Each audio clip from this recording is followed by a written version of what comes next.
Well, Richard Marles, Penny Wong, they've wrapped up 2 days of high-level ASPI meetings in Washington, DC.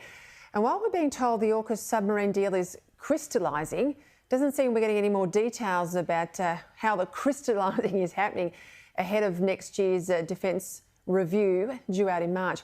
One of the biggest question marks, of course, is the cost. Those estimates run from around $70 billion to $170 billion. Richard Marles said it won't have any impact on taxes. No, I mean we are the cost of this is something that we have said will be addressed in the announcements that we make in the first part of next year, and that's what we'll do. Let's bring in Defence and Security expert Peta Jennings. Let's start with the subs, Peter. The capability gap won't happen, says the US Defence Minister. Now, what does that actually mean, given our Defence Minister's ruled out US subs being based here, even while we're waiting for ours to be built? And the cost, $170 billion, said one of the estimates today. So, Peter, I can't tell you what it really means. If we can't build submarines before about the middle of the 2030s, then something has to come from the United States. If they're not based here, maybe they're going to be rotating in and out like the Marines do for eight or 9 months every year.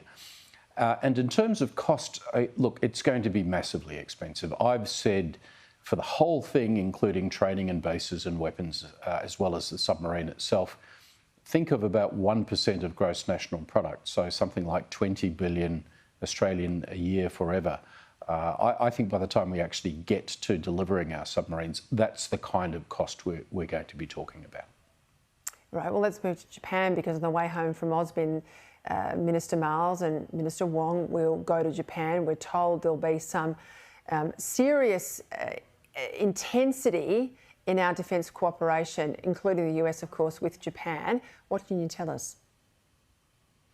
Well, this has been actually a success story. I'm often critical of Defence's failure over the years to deliver on equipment projects quickly, but the story of how we've gotten closer to Japan and expanded our military and intelligence cooperation really has been a bipartisan success over quite a number of years.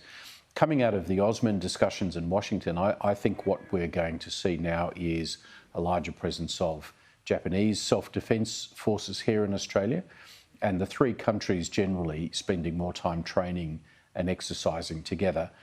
And Peter, I see that as a really good news story, because it's the three most consequential democracies of the Indo-Pacific working together collectively to push back against aggression from communist China, and you know that is worth quite a number of submarines to have that degree of political alignment between the three countries.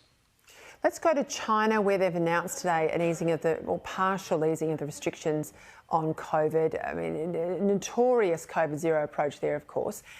We've seen these protests. This is what I'm interested in. So, have these protests forced the back down from the Xi regime? And if so, doesn't that then show these people just how potent their protesting power is? And will it then morph into other areas? Yeah, I think there's more than a whiff of panic in the Communist Party's reaction to the protests. And what's been interesting about them, Peter, there's many protests in China in the course of a year, but they're often very locally focused. Here we've had examples of Chinese citizens calling for Xi Jinping to step down as the paramount leader of the country.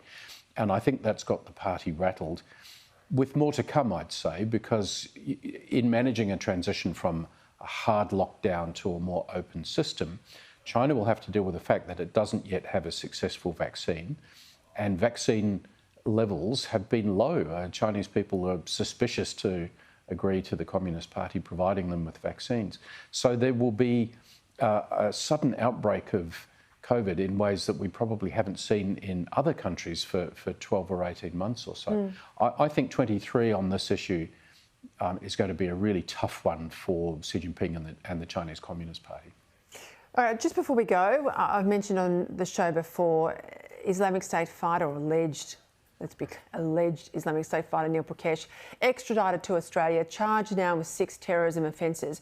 I've always maintained it's incredibly hard, in this country with our evidentiary burden in the courts to get a conviction when a terrorism act has occurred overseas in a war zone, as is this case, or the allegations that it's occurred overseas in a war zone. Are we going to be able to convict him, do you think? I don't know. I think it's an important question, Peter, because there is a difference between intelligence that the police can use or the military can use versus what is going to be usable in a court system.